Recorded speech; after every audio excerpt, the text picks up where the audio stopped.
approvals, which ensures us the thickness on the roads that we pave.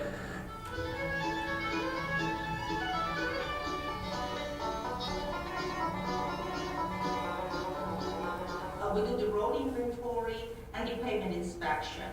All those items that require immediate attention are reported immediately to road maintenance.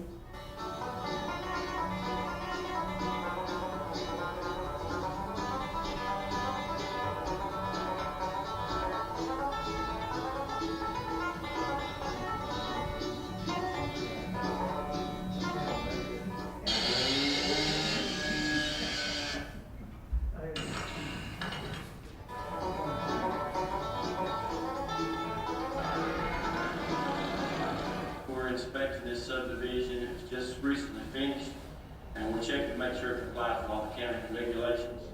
We recommend it to council to be accepted into the county's maintenance system. Just stormwater design, allowing the box scores that we do in the county, I end up doing the basic design for. We keep you moving. We're making a difference in Anderson County.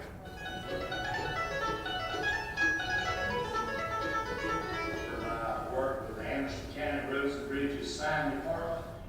We make any of the sign requirements that Anderson County might have. We use the bigger street name signs because on a road that the speed limit is more than 25 miles an hour, the signs have to be a 6-inch letter. It has 3-inch letters for the suffix, 2-inch letters, and that is actually our map number. By the C that's in the prefix up here, that's what designates it as a county road. If it was a P, then it was a private road. An S is a state road. I work for Roads and Bridges here in the Dollar name site, Burn Circle. We have to have a breakaway resistance. We have to drive that down, we have to stick it at least 4 inches. That's here's where the fault in the bottom. That's it.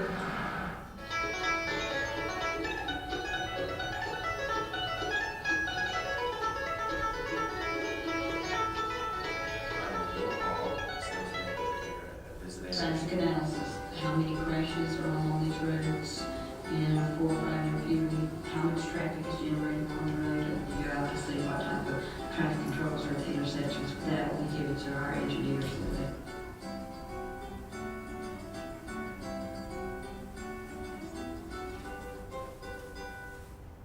Our main goal here is to market and promote Anderson County for tourism, economic development, assisting new business, and special events, as well as promote local events.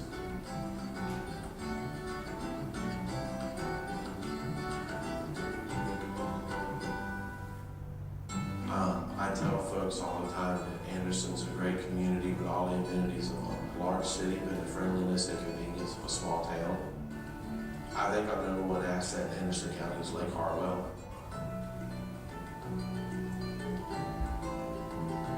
Lake Hartwell at 56,000 acres is large enough that on a tournament weekend, you can put 150, 175 anglers in boats in the water.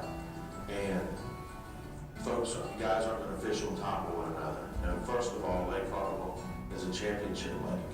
And what I mean by a championship lake, it's obviously large enough and fishes well enough that it will host championship level tournaments. Larger organizations and folks, they're very eager and very willing to bring their events here. You can go down south on the lake and fish near the dam and fish deep water.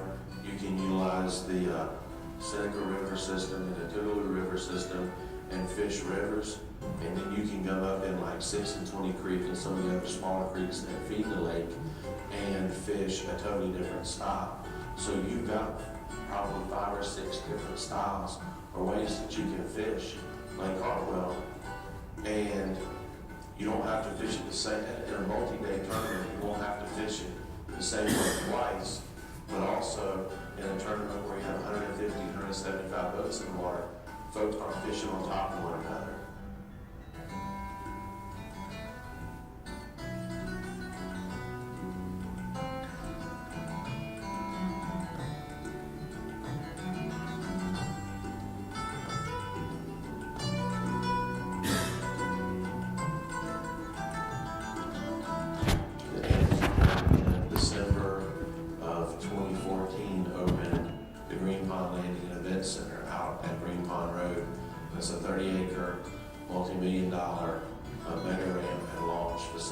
completely changed and revolutionized the way that we're able to recruit the lake.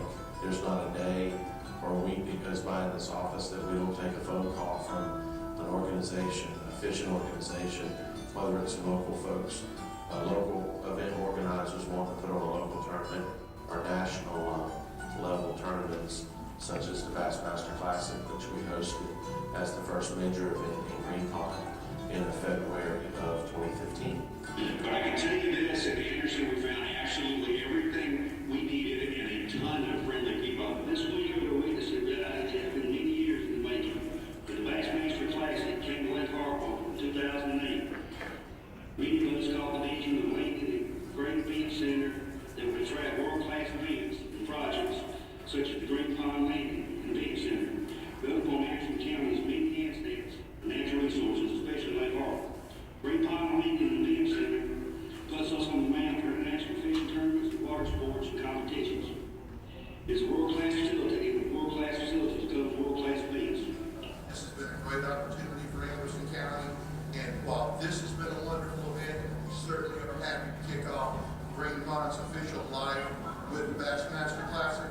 We have already been contacted by numerous other bass organizations and other fishing organizations in the last 3 days who want to come to Green Pond to stage their tournaments because the way the tournament was run. What I like to say is Lake Hartwell is where champions fish. This is how the kid, and you dream of winning the Bassmaster Classic.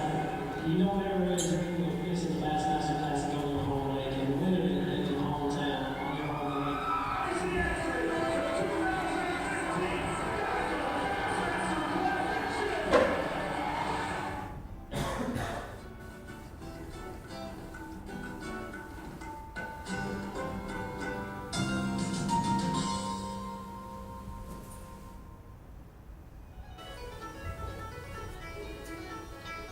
Oh, I love the people I work with.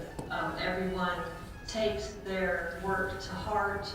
Everyone's concerned about making things better. Yes, we're making a difference in Anderson County. Anderson County Roads and Bridges. If you call roads and bridges, we're the ladies who talk. We take over 30,000 phone calls a year. When the calls come in,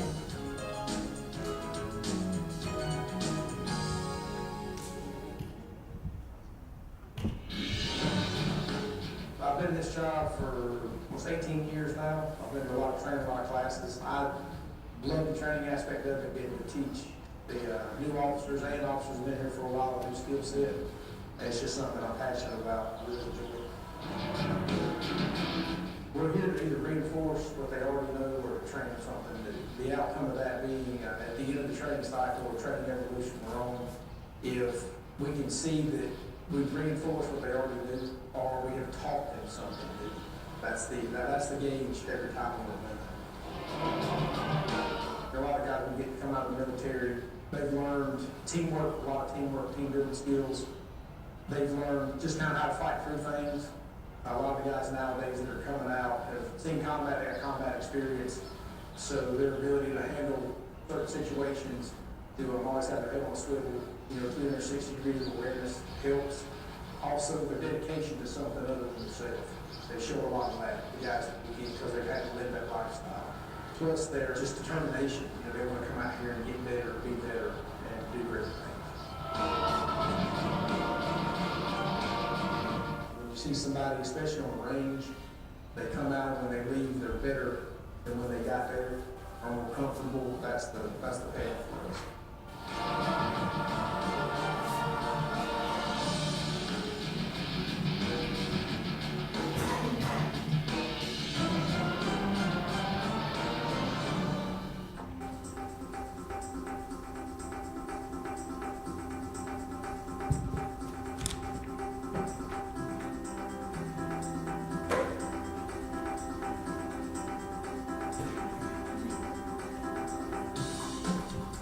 We handle the long-range plan for the county, comprehensive planning, so that's broken down into basically two things. One, the comprehensive plan, and we handle the update of the comp plan, which is required by law to be updated and maintained. We have to review it every 5 years and update it every 10 years, but it really is a living document. It's a constant update that needs to be done. constant maintenance that needs to be done. We're actually within that 10-year cycle this year, so we're sort of right in the middle of the comp plan update for 2016. So what we do is the comp plan takes not only a snapshot of existing conditions and inventory, so we look at economic development, we look at population, we look at natural resources, historical and cultural resources as well, to take sort of a quick snapshot of where the county is.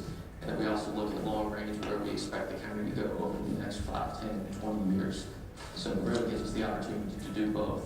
And from within that future land use look, we can develop many other things like future land use map. And that leads us into other things like our zoning and ordinance and zoning map. If a property owner has a piece of property that they would like to have rezoned, they would start with our office, they would come to us and fill out an application, and we would take them through the process through county council, either approval or denial through county council. We also handle a lot of the community development aspects, and that's the other half of our department, planning and community development. So with me, I have Dr. Jeff Parkey, who's the assistant manager. We have Cindy Myers, who's a planner 3, and we have Rhonda Sloan, who was also a planner 3. We all handle the same sort of planning. We work with the entire community, with multiple stakeholders, and trying to get a vision for the county, trying to put forth the vision that the county and the community want to see over the next 5, 10, 20 years. That's where our department really shines, I think, is being able to help those disparate stakeholders come together with their different visions and try to find a coherent vision to move forward.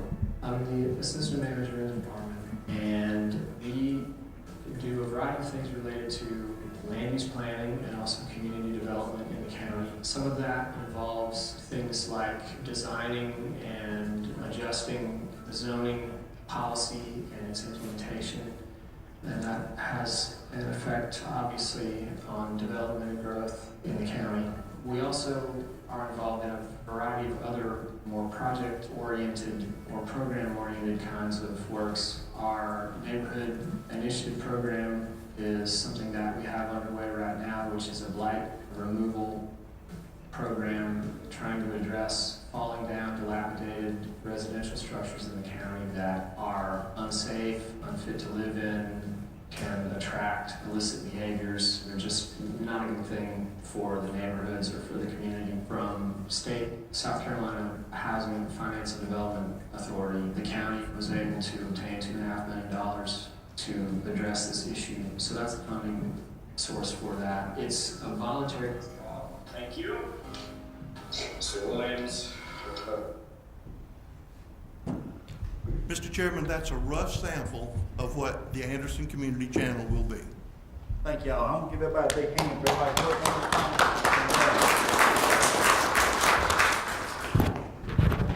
Done an excellent job. Appreciate that. Now we're going remarks from council members. Start Ms. Wilson. Thank you, Mr. Chairman. I also have a big thank you for our solid waste department and all the fine people who came out to the Midway community and helped us clean up. It was amazing. I got there at 1:45. They already had a tent set up. They had everything laid out, the vest and the little picker-uppers and the bags. And they even had coffee and donuts. And we had somewhere between 20 and 30 volunteers. We got a lot done. And according to this report that Greg Smith sent to us, who's head of our solid waste, we were able to pick up 73 bags of litter and 4 tires. So I'm hoping that we can do this again out in our community, and maybe some of y'all might want to avail yourselves of the resources too. They were awesome, and the people did really appreciate having this available for their community. So thank you to all who made it possible, and we'll get together again. Thank you. Thank you, Ms. Wilson. Mr. Cole. I too would like to just thank everybody for their teamwork and hard work in putting this TV station together. Thank you. Thank you, Mr. Cole. Ms. Floyd.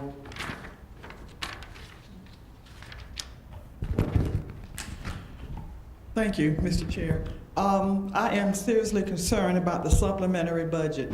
I am hoping that I can get others just as concerned as I am, because we need to stop and look at what's going on.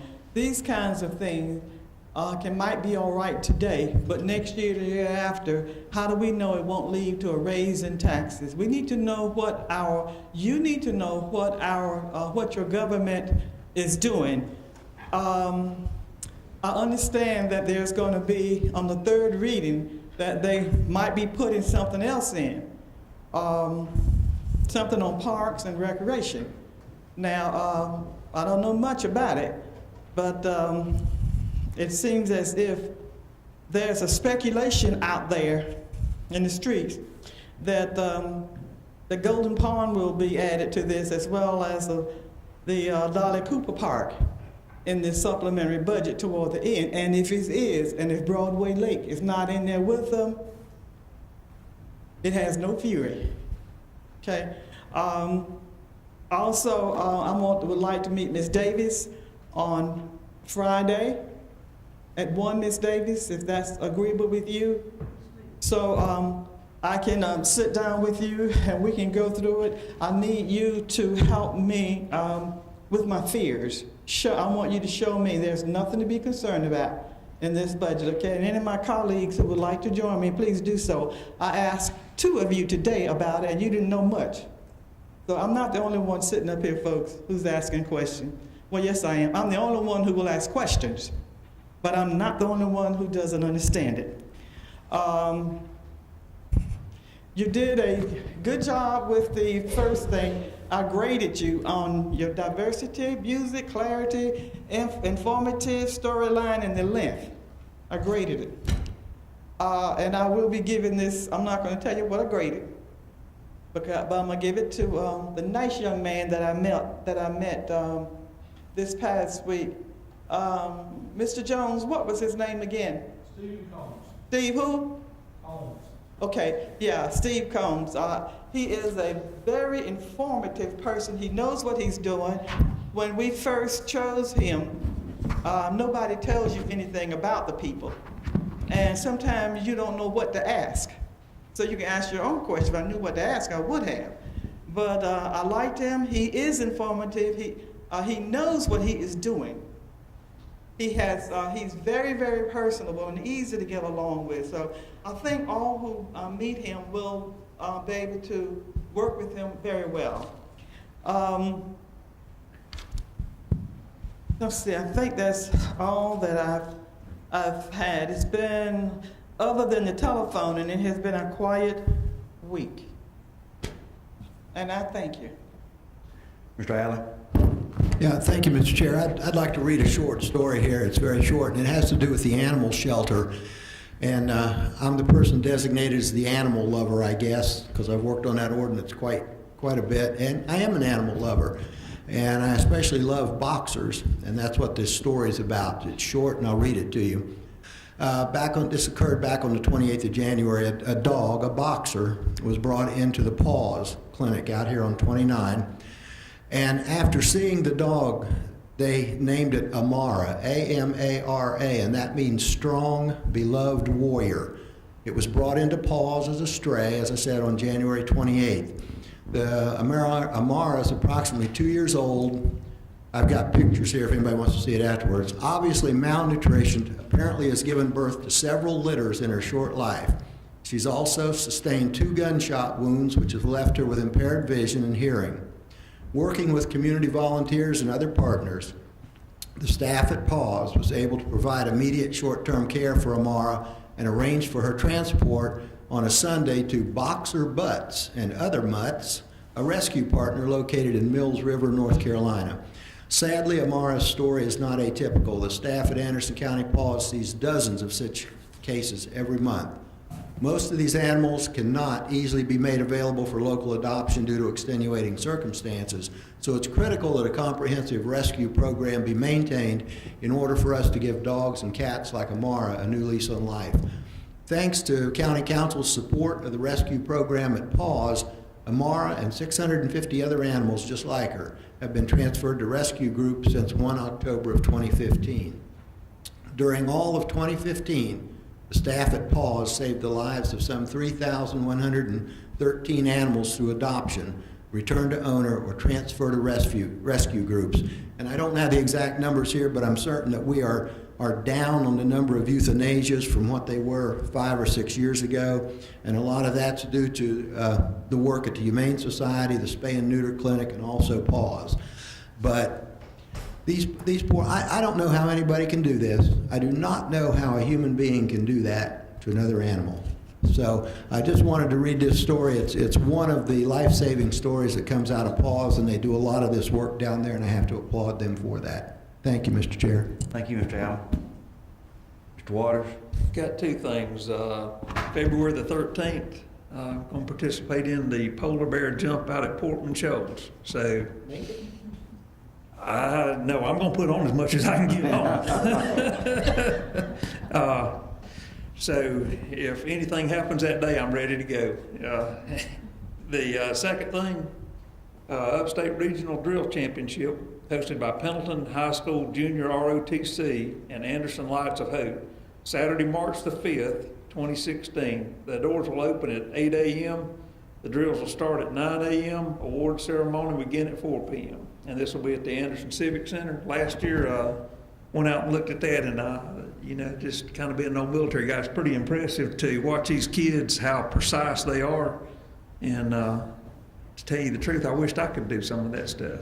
But it's very impressive, and if you get the opportunity, that'd be a good place to go for at least a couple hours. And that's all I have, Mr. Dunn. Thank you, Mr. Waters. I'll say a couple things. Appreciate Mr. Allen reading that thing Mr. Allen read. It's in every council member's box. I want to say he brought up a point about euthanasia, and also the intakes down. And it's all because of some policies the council put in place several years ago. It takes things that's paying off. Keep it up, incorporate with the spay and neuter clinics, some other things. It's really starting to pay off, and dividends on that right there. Real happy about that. Things take a little time to get places in, once you get placed, to get things to start seeing rewards and benefits from it. Another thing, since 2010, y'all may have seen this in the paper. Another thing this council put in place and been working on about economic development. The average salaries pay of workers has increased exponentially. And what this just means is, just like a few several years ago, we've lost some things as far as some retail stores and all. Mr. Waters has been trying to get Bass Pro Shop to come and all. They look at average salaries and different things like that and all about when they come to towns and stuff. And so that gets us up and but more or less it gives our citizens good paying jobs, and hope our young people can stay here and work and won't have to leave the county to get a good job. So that's real good and real pleased about that. Hope we have some more economic development news up front. I want to again commend all the folks, county staff that's worked and participated in the TV the community TV channel. We've gotten very blessed with a group of people that's dedicated to work to put this out, and I want to see a tremendous upside on this. When I first talked about this and brought this up in the budget last year, it's even gotten a whole lot bigger and better than what I think it was in a short period of time last few weeks, and we want to appreciate that. Again, I want to thank fellow council members for keeping up on things, and if I can ever help be of service, let me know. I'm sure the staff will. Keep in mind, nothing top secret. We all been here long enough now. I'm going on my 8th year, how things work. Anybody can make a motion, supplemental budget night, add something, take something back. Just about all the time, y'all get my finger pointed this and that. Can't no council person, including me, do anything. Takes 3 more people. Got 4, you can do something. You can do something to a budget, you can do this, do that. That's what it takes. God bless everybody. Good journey.